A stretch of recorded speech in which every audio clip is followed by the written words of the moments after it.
हरे कृष्णा। मैं अयोध्या वासिनी सीता देवी दासी। बहुत लोग हैं जो सोशल मीडिया पे मैसेज करते हैं, क्वेश्चंस करते हैं कि क्या श्रीमती राधा रानी वाकई में उनका कोई अस्तित्व है या वो काल्पनिक हैं।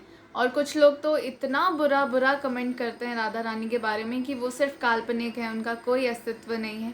तो आज हम इस विषय पर चर्चा करेंगे कि राधा रानी का वाकई में अस्तित्व है। जैसे हम अपने शरीर में अगर आत्मा नहीं रहे तो हम अपने शरीर को अस्तित्व नहीं दे सकते, हम उसकी वैल्यू नहीं कर सकते, हम उसके महत्व को नहीं जान सकते, कोई कार्य नहीं कर सकते, कोई क्रिया नहीं कर सकते। वैसे ही श्री कृष्ण की अंतरंगा शक्ति हैं राधा रानी। हम हरे कृष्ण महामंत्र का भी जप करते हैं तो हरे कृष्ण कृष्ण कृष्ण हरे हरे, हरे राम राम राम हरे हरे। हरे का अर्थ ही है राधा रानी, प्रेम। और राधा रानी प्रेम की सार हैं। बिना राधा के, बिना श्रीमती राधा रानी के हम प्रेम की सार्थकता को जान ही नहीं सकते। प्रेम की सार्थकता ही श्रीमती राधा रानी है, श्री किशोरी जी हैं। तो हम किसी भी कार्य को करते हैं और कुछ भी समझते हैं, कुछ भी अपने मन की व्यथा को एक्सप्लेन करते हैं, बताते हैं किसी को, तो वो भी आत्मा की वजह से ही है। अगर आत्मा ही नहीं रहेगी तो हम कोई क्रियाकलाप नहीं कर सकते। और आप देखिए, कहीं भी गोविंद देव जी पढ़िए, श्री चैतन्य चरित्रामृत पढ़िए, श्रीमद् भगवद गीता पढ़िए, भागवतम पढ़िए, हर जगह कृष्ण का नाम सिर्फ कृष्ण नहीं लिया गया, श्री कृष्ण लिया गया है। और कृष्ण की अंतरंगा शक्ति है श्रीमती राधा रानी। तो श्री का अर्थ ही हो गया है लक्ष्मी जी, राधा रानी, सीता महारानी। तो हमें ये बात को बहुत सीरियसली और वाकई में समझना चाहिए कि राधा रानी का अस्तित्व है। आप वृंदावन की कोई भी लीला उठा लीजिए, बिना राधा रानी के वो लीला कंप्लीट ही नहीं हो सकती।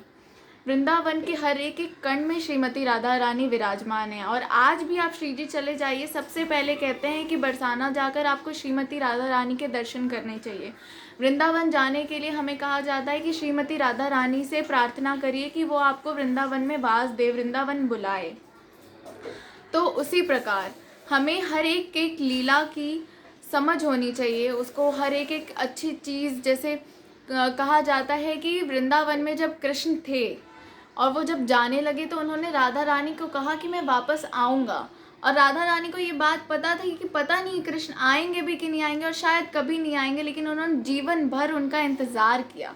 तो आप हम ये कैसे कह सकते हैं कि राधा रानी का कोई अस्तित्व ही नहीं है। हम अगर किसी से प्रेम करते हैं तो हम उसकी हर एक एक क्रियाकलाप, उसके परिवार, उसके हर एक एक जन को प्रेम करते हैं। तो संत महापुरुष भी यही कहते हैं कि श्रीमती राधा रानी और कृष्ण दोनों जुगल किशोर हैं। उनको प्रिया प्रियतम भी कहा जाता है। तो प्रिया प्रियतम की सेवा के लिए हम मंजरियों को बुलाते हैं, हम उनकी किंकरियों को प्रे करते हैं कि आप हमें श्रीमती राधा रानी और जुगल किशोर कृष्ण का एक बारी थोड़ा सा, चाहे वो छोटा ही क्यों ना हो, लेकिन एक सेवा का हमें ऐसे मान मिले, भान मिले कि हम वो सेवा कर सकें। तो ये जो चीज़ें हैं जो हम कहते हैं कि राधा रानी का कोई अस्तित्व नहीं है, राधा रानी काल्पनिक हैं, बिना प्रेम के ये जीवन को हम महसूस नहीं कर सकते, हम जीवन जी नहीं सकते हैं। तो राधा रानी का अस्तित्व तो वाकई में है। और श्रीमद् भगवद गीता का अर्थ ही है, श्री का मतलब है राधा रानी और मद का अर्थ है राधा रानी का मद। भ से आता है भक्ति, ग से ज्ञान, व से वैराग्य, त से तत्व। तत्व मतलब हम जितने भी तत्व हैं, जैसे पंच तत्व हैं हमारे, पेड़, वायु, ये सारी चीज़ें, तो हम उन चीज़ों के दर्शन करते हैं। और गीता का अर्थ आप जानते हैं कि गीता को भगवान ने अपने मुख से प्रकट किया है। तो कितने लोग ऐसे हैं कि हम गीता में ये चीज़ नहीं लिखी, वो चीज़ नहीं लिखी। आप देखिए कितनों के घर में आज के टाइम पे गीता नहीं है। और जब हम गीता का प्रचार करते हैं तो लोग कहते हैं कि अरे गीता का पैसे ले रहे हैं आप मंदिर में दान नहीं करते हैं और आप कहते हैं कि आप भूखों को खिला देंगे। आप वो भी तो नहीं कर रहे हैं। कम से कम कहीं एक जगह जाकर आप गीता खरीद लें, आपके जीवन में शायद उसका कोई प्रभाव पड़े, शायद आपको चीज़ें पता लगे कि वाकई में सत्य क्या है। हम बिना सत्य जाने किसी भी चीज़ को काल्पनिक कह देते हैं, इससे बड़ा अपराध और क्या हो सकता है। हरे